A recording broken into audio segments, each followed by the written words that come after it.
Hindi talaga, I swear. Feeling ko konti lang natin talaga.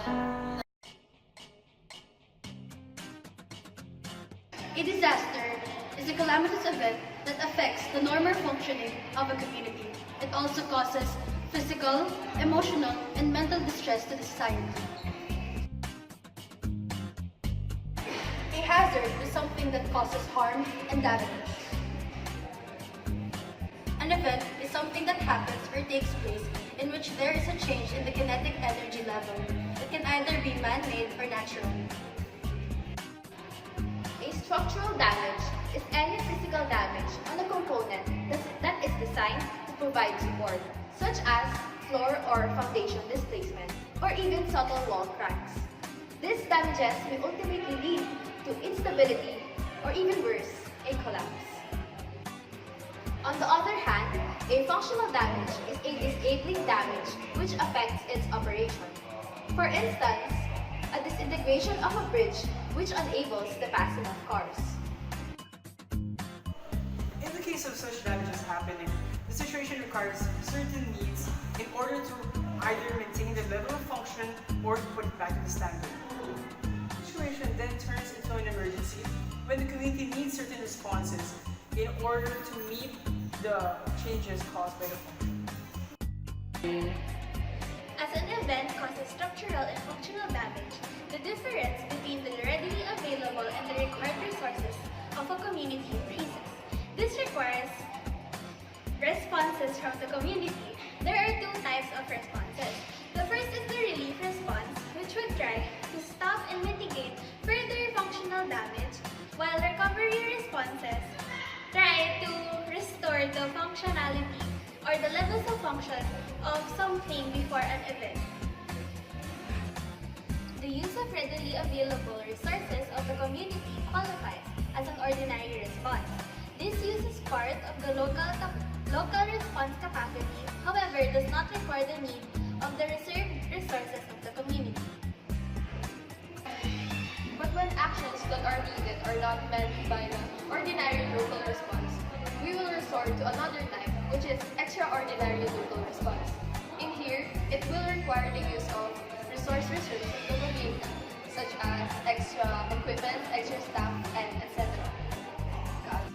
But sometimes, if all the local responses are not required or are not needed or met, we will resort to another type of response, which is the outside response.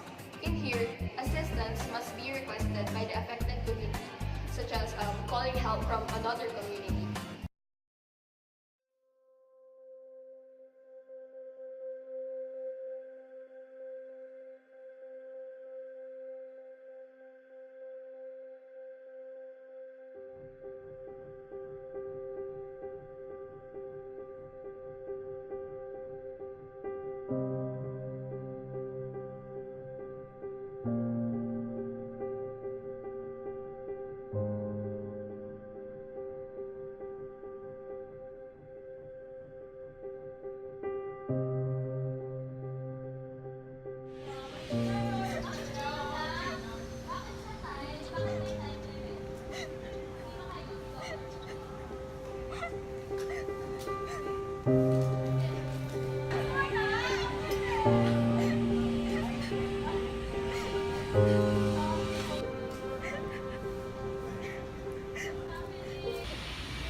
Disasters or emergencies can occur at any moment.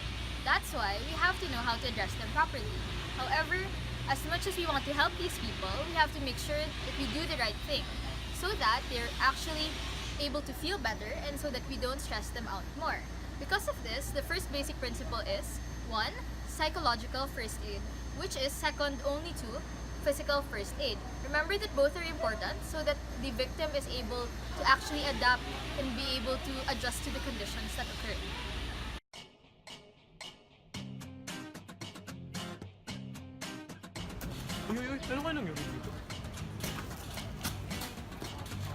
Don't rush into the scene without checking if it is safe. Saan nilindol ba to? Ano nangyari dito? Parang delikado dito ah. Pupunta ba ako?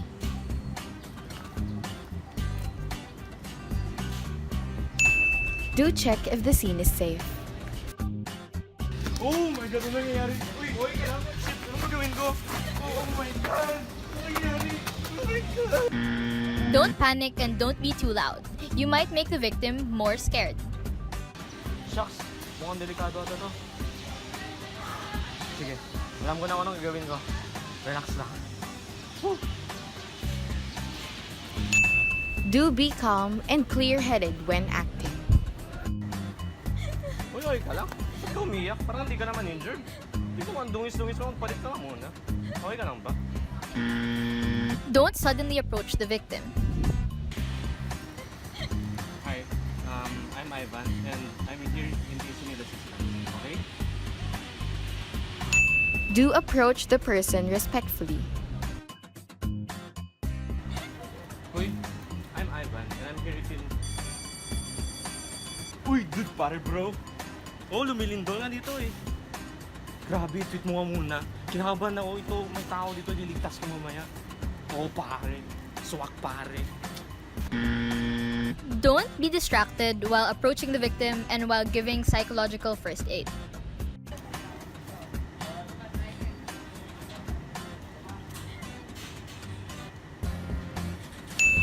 Do give the victim undivided attention. Uy, ano ba nangyari? Pwede mo ba ulitin yung nangyari dito? Para alam ko yung buong kwento. Para alam ko anong gagawin. Don't make the victim reiterate whatever happened. Ano bang pwede kong may tulong sa'yo? May kailangan ka ba? Damit, pagkain, ano kailangan? Do ask what you can do to help. Respect their silence. Kaya, bakit ka ganyan? Siguro patay na yung buong pamilya mo, no? Kaya ka nakakaganyan. Kaya kailangan mo ng tulong. Don't aggravate the victim. Uy, relax ka lang. Dito ako para magkinig. Pero kung ayaw mo makipag-usap, hindi kita pipilitin. Okay? Do stay close and help the person feel calm. Uy, kaya ka na dyan. Tara na. Mag-mall na lang tayo. Libre kita. Para sumaya ka na. Tara na. Ay, libre ko. Promise. Don't lead them to irrelevant places or irrelevant actors. Halika na. Sidala na kita sa pinakamalapit na medical facility. Tara.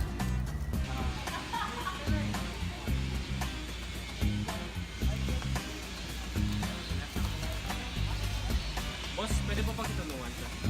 Is there anything she needs in particular? Hindi pa siya nagsasalita sa akin eh. Tanungin mo na lang po siya kung pwede. Para gano'n po na. Salamat po. Do bring them to relevant actors or places such as medical centers and to medical workers. Teka. Ligtas kaya to? Tignan ko nga.